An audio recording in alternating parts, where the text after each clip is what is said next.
Welcome to my YouTube channel. Today I'm going to share with you my recent comic book additions from a Facebook Marketplace seller. We'll also take care of some new subscriber shoutouts before the video wraps up as well. Thanks for joining me. I first became aware of this Facebook Marketplace seller back in the fall when I replied to a posting. He had over 40,000 comic books from his personal collection that he was selling off. He said most of the key issues were gone, but if you were looking for run fillers, he probably had what you were looking for. I made a purchase back then, which I was quite pleased with. I was very happy that he still had many books that I'm after left when I contacted him again. Recently, I showed you part 1 of my haul of books from him, which was a lot of 40 issues of the title, Superman Family. Today I'm going to show you the remainder of the pretty much Bronze Age back issues Marvel and DC that I picked up from him. Since Superman Family was the theme of my last video of books that I got from him, let's start out this video with Batman Family. This is issue number 17 of Batman Family. It's the first issue where Huntress stories start to appear in the title. For those that aren't familiar with the original origin of the Huntress, she is the daughter of the Earth 2 Catwoman and Batman, who were married, and both had recently passed away before she started her superhero career. This story is very well written. I like how each kind of individual story stands on its own, but it connects into the next chapter. And my favorite story in here was Huntress traveling to Earth 1, where she battled the Earth 1 Catwoman. So to see the interaction between Huntress and someone who is essentially a doppelganger of her recently passed away mother was quite an interesting story. Of course, this Catwoman of Earth 1 was evil, where her mother had reformed. So it was a very well written story. Can't recommend this one enough. Something you might not know about Batman Family, it only lasted 20 issues, and then it was absorbed into Detective comic books. But during the DC implosion in 1978, Detective Comics was on the chopping block to get canceled. Yeah, believe it or not, they were going to cancel Detective Comics because Batman Family sold better. Some of the powers that be were convinced by DC creators not to give up on such a legacy title like Detective Comics, since that's where Batman got his start at, and instead they canceled Batman Family after issue 20 and then absorbed them, as I mentioned, into Detective Comics. That's why you'll see several Bronze Age detective titles that say Detective Comics starring the Batman Family. I have, I think, 7 issues of Batman Family out of the original 20. And I want to fill in that run. That's going to be a priority for me in the future. And then I want to start getting the Detective Comics featuring the Batman Family as well. So those are going to be future priorities for me as well in my personal collecting. He only had 1 issue of Batman Family. If he would have had more, I would have snagged them up in a heartbeat. As I said, really enjoyed the story. But I have more than just DC back issues to show you in this haul. I have some Marvel books as well. Here's The Champions, issue number 7. I really enjoyed this group title. It's Hercules, Black Widow, Angel, Ghost Rider, and Iceman. This book was, and I believe still is, planned on being reprinted in Marvel's True Believers dollar line when they do a Black Widow themed month to tie in with the upcoming motion picture. Of course, because of the COVID-19, that has been delayed. That was supposed to happen, I think, back in April for the month of being Black Widow month. But this book was solicited and announced as one of the reprint titles, and I still believe it's planned to when the movie eventually does come out. I picked up some more Champions books as well. Here's issue number 9.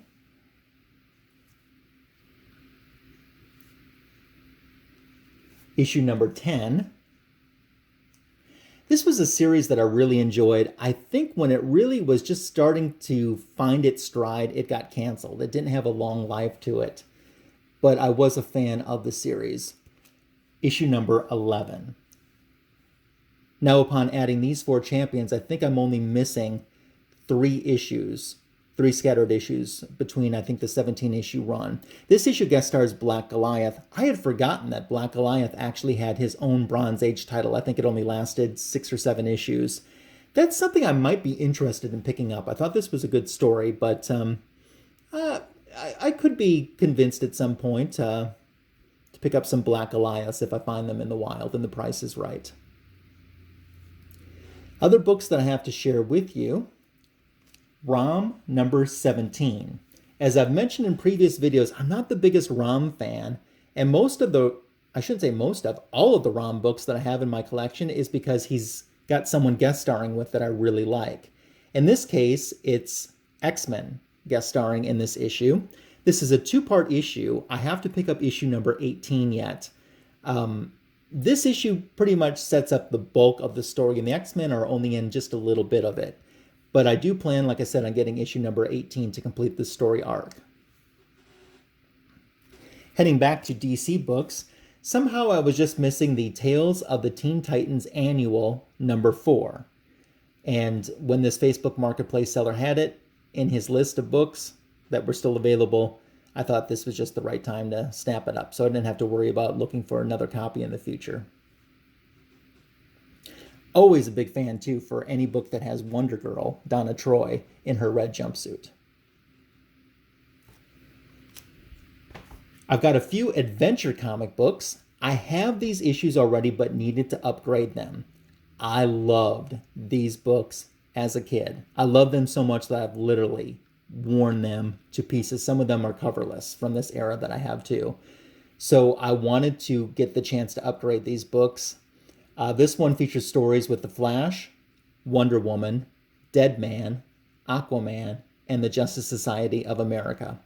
After All-Star Comics was canceled that featured the JSA as part of the DC implosion that I mentioned before, they moved some Justice Society stories that were planned for All-Star into Adventure Comics. Good books. 464 was another issue as well that I needed to upgrade. I believe my original copy of this and the only other copy that I have is coverless, so this is a huge upgrade. One thing too, you see Deadman featured on the cover here. I remember as a kid not being the biggest fan of the Deadman stories, but upon rereading these as an adult, they were fantastic and I really enjoyed them too. Like the 459 through 464, 465-ish range, maybe 466, somewhere in there, the big dollar comics that they did. I love these issues of Adventure, and I still believe there's one more that I need to get an upgraded copy of. That brings us to Dazzler. Not just any Dazzler, but Disco Dazzler. Some of these books that I'm going to show you, because I've got a lot of Dazzler books, are upgrades. Others are books that I never had. Issue number 11 was an upgraded copy that I needed. It's funny. I'm just going to speak completely honestly. These books, these early stories, just aren't that good. And it's funny because these are the issues where she's in the costume that I like. These are the issues that have all of the guest stars and all of the cool villains, but the stories just aren't that good. Besides issue number 11, I picked up issue number 15. That's a great cover. Dazzler is not actually in her disco costume in the portion of the comic book where this scene takes place from. A little side note there.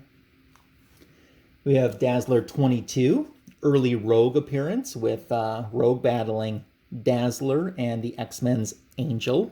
Of course, this was a time, too, when Angel was romantically interested in Allison Blair. Now we're jumping a little bit. This is the point of Dazzler books that I didn't have, for the most part. Stories that I'm reading for the first time now. She's not wearing the white disco outfit anymore, even though in the little corner box you see she still has it. These issues, as a child, I remember kind of paging through them at the store and not buying them, and I just didn't like the book at this time. Rereading these stories as an adult, I had a complete different take, and I thought these issues were really well written, and I really enjoyed them. So I'm glad that I picked them up. Issue number 32 features a guest appearance by the Inhumans. I am an Inhumans fan. Issue number 33 has a big take off on Michael Jackson's Thriller, with Dazzler starring in the Chiller music video as a zombie. These stories around this era as well, besides being well written, are pretty much all self-contained one-issue stories. I think this book was being published bi-monthly at the time too, and they didn't want people to have a 2-month wait in between a continuing story arc. So that's why they try to wrap up each story just within one issue. Issue number 34. Like I said, funny, as a kid, I really wasn't interested in these books. Reading them as an adult, I really enjoyed them. Of course, you're seeing, and have been seeing for these last couple books, some Bill Sienkiewicz covers. Here's issue number 35. I thought, based on the cover, that Dazzler was joining the roller derby. And while the roller derby is in the story, she doesn't actually join the roller derby.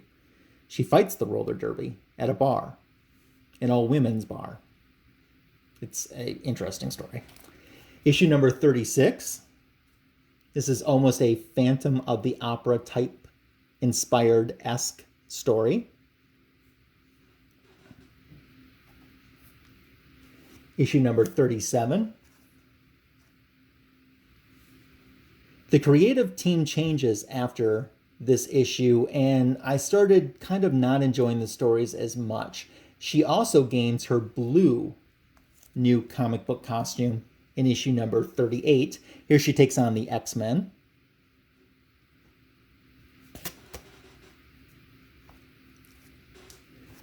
We have issue number 39.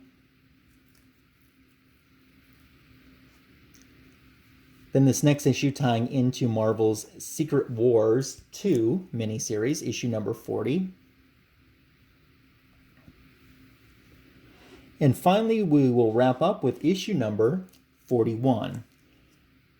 Getting this lot of Dazzler comic books means that I have all 42 issues of her main title. What I am missing is the Marvel graphic novel Dazzler the movie, which I plan on picking up sometime soon. If not, it will definitely be a 2021 priority.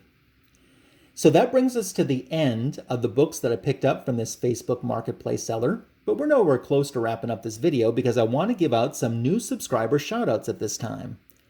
Zen World is a new subscriber. Thank you. Journo's Comics and Pop Culture. We appreciate your subscription as well. And also Trading Card Game Collection. All new subscribers of mine. I encourage you to check out these folks' YouTube pages as well and the content that they're creating. But it's great to have you on board. If you haven't subscribed to my channel yet, I certainly would appreciate if you would subscribe.